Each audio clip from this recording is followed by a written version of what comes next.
Hey, welcome to lesson 5. We're on page 547. Today we're going to be learning about solving radical equations. What? We're going to use the properties of equality to solve these equations, and we're going to identify the extraneous roots when we solve these equations. We know what extraneous roots are, right? We've looked at those before. Check out this. Whole bunch of doors, but one is open in the middle. That is what? Adorable. That was adorable. Nope. That's adorable. Anyways, we're going to start with the review. Let's look at number 1 here. The square root of x equals 2. All right, we're going to get my pen going here. Square root of x equals 2. If you remember how to solve that, we have to undo that radical. So what's the opposite of taking a square root? That is, of course, squaring. So we need to square both sides. That's going to give us x equal to 4. Easy enough on that one. How about number 2? It's a cube root. So that's the number 3 times. You multiply it 3 times itself, and it gives you x. Well, we're actually going to do that. We're going to multiply it times itself 3 times, so we raise it to the power of 3. But we have to do that on both sides. Check out those parentheses. Don't be lazy, because if you don't use them sometimes, you'll get the answer wrong. These will cancel out. Here we get x equals negative 2 to the 3rd power. Guess what that is? Negative 8. Fantastic. And then lastly, we have the square root of x equals negative 2. What? That can't happen. I'm going to stop right now. Stop it!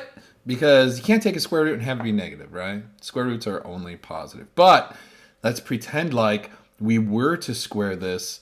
Then guess what would happen? We would get x equal to positive 4. Now, here's the problem with that. This actually leads us into the extraneous solution conversation, because when we get these answers, we need to actually plug them back in the original equation and see if it does actually, if it is a solution, if it does work out. So when I plug a 4 in, the square root of 4 is just 2. And here it says negative 2. So that would be extraneous. So this one would be no real solution. That's what we would write for this. There's no real solution. By the way, we should check these other ones. Cube root of negative 8 is negative 2. Good. And the square root of 4 is 2. So those check out, but the last one does not. Let's move on. So we're going to read at the top of 550, raising both sides of an equation to a power may introduce an extraneous solution. So it's important to check your answers. Extraneous solutions. How do you say that? Extraneous. Extraneous. Very heinous, this extraneous solution. Their solutions result from the process of solving an equation, but are not valid solutions to the original equation. So let's check number 2 here. So how are we going to do? We have to undo, right? We have to undo operations. So eventually we're going to have radicals, and they're going to be multiplied. You're going to add things to them. So we want to isolate the radical by itself and then do the opposite, which in this case would be raising to the 2nd power and squaring, because that is the opposite of square root. So they cancel out. We're going to be left with whatever's on the inside, which is 2x. And on the right, we get 3 squared, which is 9. We divide by 2, just like a regular old equation. We get x equals 9 over 2, which is nice. I like it. Could be 4.5. Fine. But now we need to do a check to see. Let's just actually write out the word check. We're going to check ourselves before we wreck ourselves. We're going to plug in our answer. The square root of 2 times. I'm going to write 9 over 2. I like that fraction right there. So 2 times 9 over 2. That should all equal 3. Let's scroll down a little bit. So what is 2 times 9 over 2? Well, they cancel. I'm left with square root of 9 should equal 3. And that is, square root of 9 is 3, right? So that checks out. So it works for that one. All right, let's go on to B. This is a cube root, which means the opposite of that would be to cube it. So we're going to cube both sides. These will cancel each other, and we're left with 2x minus 3. That's a minus. That'll equal 8. So now this is like Algebra 1, right? Or probably like Math 7. We can solve this by adding to both sides. We draw a line. They cancel. The 2x equals 11. And for this one, I'm going to get x equals 11 over 2. Very similar to the other one. Let's check it. So here is the check. I'm just going to write check. Cube root of 2 times. Now I'm plugging that in where the x is. So it's 2 times 11 over 2. And then I got to subtract 3. That should all equal 2.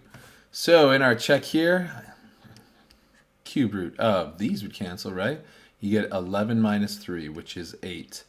Is the cube root of 8 equal to 2? 2 times 2 times 2 is 8. You betcha. So that one checks out as well. That's A and B. Let's go on to C. Now remember, before I said that we have to isolate the radical, which means get the radical all by itself. And to do that in C, look, it's 4 times the square root of 4 times radical x minus 6. So we're going to divide each side by 4. And check this out. We divide by 4. These are going to cancel, and I'm left with the square root of x minus 6 is all equal to 2, because that's 8 divided by 4. Now we can undo that square root by squaring it. I get x minus 6 equals 4, and then I add 6 to each side, so x equals 10. Guess what we got to do? We got to check ourselves before we wreck ourselves. So square root of 4 times x, I got x equals 10, so it would be 10 minus 6. All of that should equal 8, right? And so what's 10 minus 6? I did not just ask that. 10 minus 6. That equals 4, right? And so the square root of 4 is 2, and that should equal 8. And 4 times 2 is 8, so 8 equals 8. So I know that this is not an extraneous solution. It's good to go. Boom. How about D? Well, let's do D. I don't want to say duty. So the square root, when we square it, they cancel, right? So we get 2x plus 1 will equal 5 squared. Now we all know that 5 squared is 25.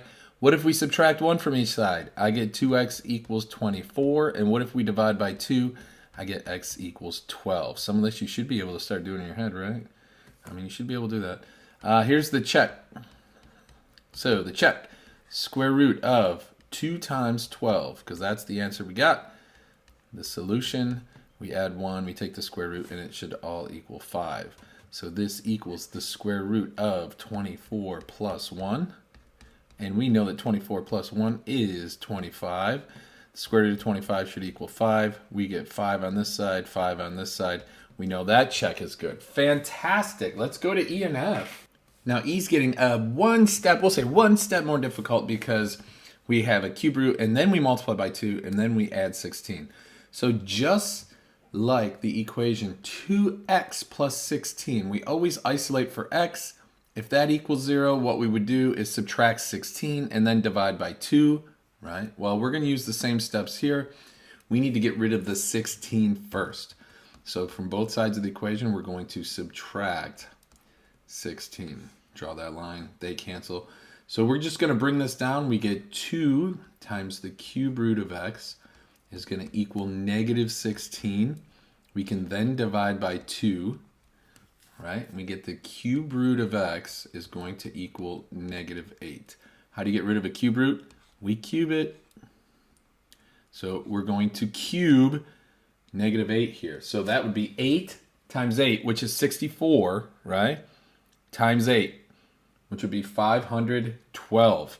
Now, these cancel. It's x equals 512. Now I'm going to worry about that negative. It's a negative times a negative times a negative.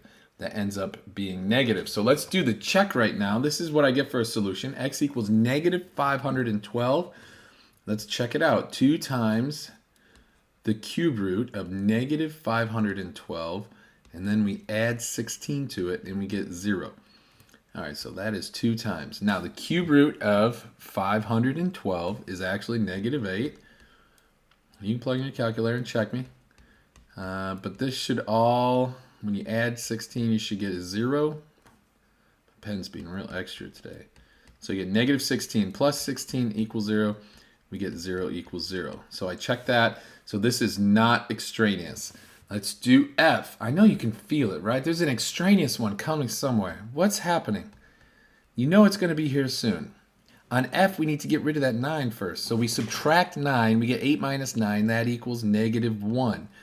And that is what the square root of 3x minus 1 is. Now, at this point, you can say, Mr. Callie, something weird is happening because I took a square root. I'm just going to fix that because it was a little illegible there. 3x minus 1. But I took a square root and it's negative. So I'm guessing there might be some issues with this one. But I will continue through the solving process. Square both sides. These will cancel, right? So we get 3x minus 1 equals positive 1. We add 1 to each side. Like good little mathematicians, we're going to do 3x equals 2, and then x here would equal 2 divided by 3. Now I got to do my check, which I'm going to move down and give me some room here. So here's our check for the blue equation. We write the original equation, so it's the square root of 3 times 2/3. And then we have a minus 1, and then we add 9 to it, and that should equal 8. You follow me here? So 3 times 2/3, that's 2, right? So that's going to be the square root. They cancel, so I get 2 minus 1, and then plus 9 should equal 8. So that's the square root of 1 plus 9 should equal 8. You can see where this is going, right? So this will be 1 plus 9 should equal 8, and you get 10 equals 8. And that does not work. So we're going to write no solution for this one. This is the only solution we get, and we checked it. There's no solution. But by the way, we didn't have to do all that work because right here, where were we? Way back here, right back here. When we get a square root and it equals -1, if we notice it right there, we can say, hey, square root's got to be positive. And this one ends up being negative, so we can write no solution. Or you can follow through, do the whole equation, then check it, and you'll get no solution. Okay, let's check out this example on page 552. Solve the equation, number 4 here. Now, the way you can solve some of these, we have to get rid of that radical. So let's square both sides, but we have to be careful. When we square both sides, we have to square the entire quantity. And you remember that squaring the entire quantity means you multiply times yourself. So on the left, I'm going to write x minus 1 times x minus 1. That's what squared means. On the right, they cancel out, right? So these things will cancel. And I get x plus 1 on the right. Now on the left, let's make sure. Let's go green. We're going green. Let's make sure we double distribute. We go x times x times -1, -1 times x, and -1 times -1. We got to write all that out. So that gives us x squared minus 1x plus 1. All of that will equal x plus 1. So then I would bring everything to the left. We got to move everything to one side. So let's move these terms to the left. So first I will subtract x from each side. That's going to give me x squared minus 3x plus 1 equals 1. Now I can get rid of that 1. That 1 is pesky. So let's subtract 1 from each side. We go here, we go here. They both go away. I'm left with a very simple equation. X squared minus 3x, and that's it. Everything else cancels, so that equals 0. Look, a quadratic. I thought you were away from what? Factoring? We got to factor this out. But this is just a GCF. So let's factor out an x. You pull an x out, and we'll have x times x minus 3 should equal 0. Then I set each one of these equal to 0, and we will get x equals 0 and x equals 3 from the second factor. So guess what we got to do now? Check them both for extraneous roots. So first, the 0. Let's plug a 0 in and see if that works. So when I plug a 0 in, I get 0 minus 1 equals square root of 0 plus 1. Remember, we always go back to the original equation, the very first one. And guess what? This one doesn't work. So you know what I'm going to do? Some of you forget to do this. Let's just put an x through that. X equals 0. So we are very clear that that is extraneous. Let's check the other number. When we plug the 3 in, we get 3 minus 1 equals square root of 3 plus 1. Or eventually 2 equals 2. So that one works. This is our solution right here. X equals 3. Let's make sure we're very clear about which one is a solution and which one is extraneous. All right, next page. Now we're looking at application of this. So the Beaufort scale, have you heard of it?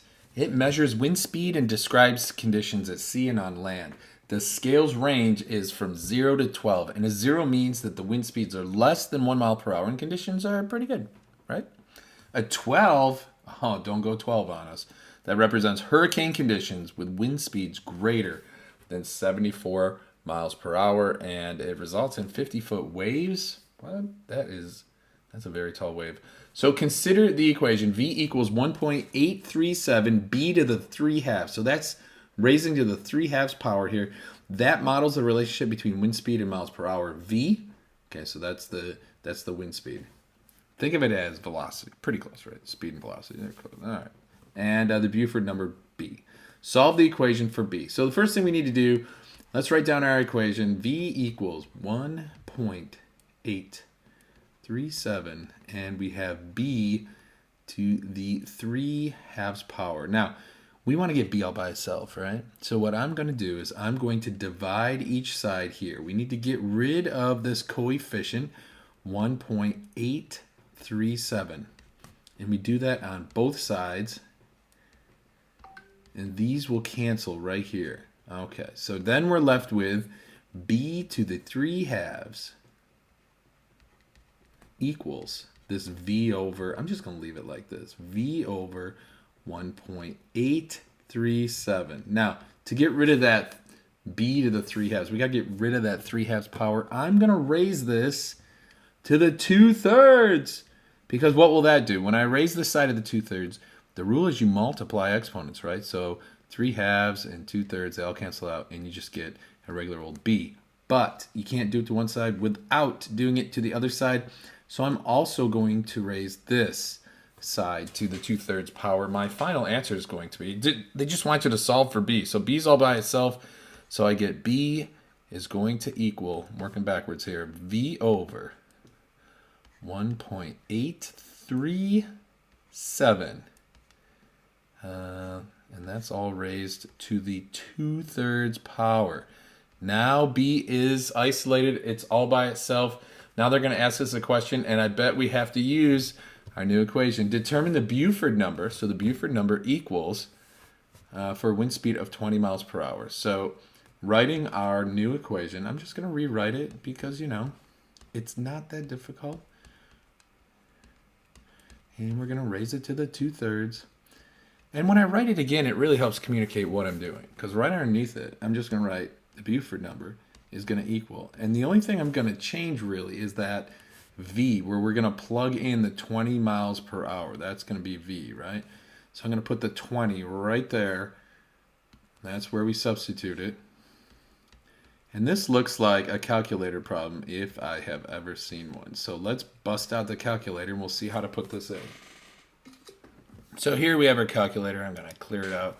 And we want to do a parentheses. And then 20 divided by, click, click, click, 8, 3, 7. End the parentheses. Use this caret right here. And I'm going to use parentheses again because when we put this in as the exponent, I don't want it to square it and then divide the whole thing by 3 or anything like that. I'm just going to use my parentheses liberally. We hit enter and we get 4.91. Ooh, let's bring that down here. That was cool. 4.9122511. Let me check my answers, make sure that's right. Darn tootin', that's right. A wind speed of 20 miles per hour is equivalent to a 5, approximately. It's 4.91. It's close. It's a 5 on the Beaufort scale. All right, let's do our next application problem. The body surface area, BSA, is used to help determine proper dosage for medications. Here's the equation. It models a relationship between the body surface area in square meters and the patient's weight in kilograms and the patient's height. So we got two different variables right here. They want us to start by solving the equation for H. I didn't leave myself much room here, did I? Let's make a little room. All right, now let's solve this for H. What do we got? Let's go red. So BSA. I don't like this because that looks like it's 3 different variables, but it's only one variable. That equals the square root of WH over 60. Now, the first thing I'm going to do is I'm going to multiply both sides by 60, right? So I'm going to multiply this side by 60, and I'm going to keep this thing kind of in parentheses, just so it's, you know, it's its own identity there. It doesn't get mixed in with the 60 or anything. These cancel. And I'm going to be left with the square root of WH is going to equal 60 times the BSA. Now, what do we do next? Get rid of the square root. So to do that, I'm going to square this side. Square this entire expression right here. So 60 BSA quantity squared. These will cancel out. We're solving the equation for H. So I want to get H all by itself.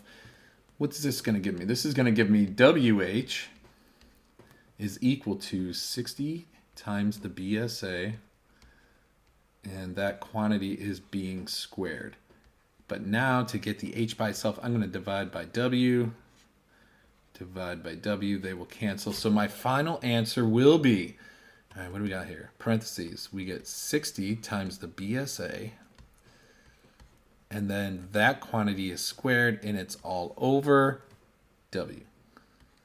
And that's what H equals. And guess what? I'm gonna guess what they're gonna ask us to do. Now, okay, I'm not gonna look at the question here, even though I've seen the question. They're gonna give us the body surface area, and they're gonna ask us, and the weight, and they're gonna ask us to find the height. Let's check it out. Determine the height. Oh, so good. Mr. Kelly's so good. Of a patient who weighs, that feels like the weight, and they give us the BSA of 2.1. So we're going to use our new formula, and we're going to plug in the BSA, which they give us straight up, and they give us the weight, so that'll equal W. So let's plug it all in here. We get 60 times the BSA, 2.1, and then that whole quantity is squared, and I divide it by 90, and that should equal the height. All right, back to our calculator. So here's how I would type it all in. 60 times 2.1, parentheses squared, and then divide by 90, and we get 176.4. And I know that's going to be, what is that going to be? That's got to be pounds, right? So let's go back and look at our problem. Oh, it's the weight in kilograms. Uh-oh, that is a lot of kilograms. That person, is that really that much? 176 kilograms. Oh man, good thing I went back and checked. That's not kilograms. We're solving for H. That's the height in centimeters. Whew! Feel a little better about that answer.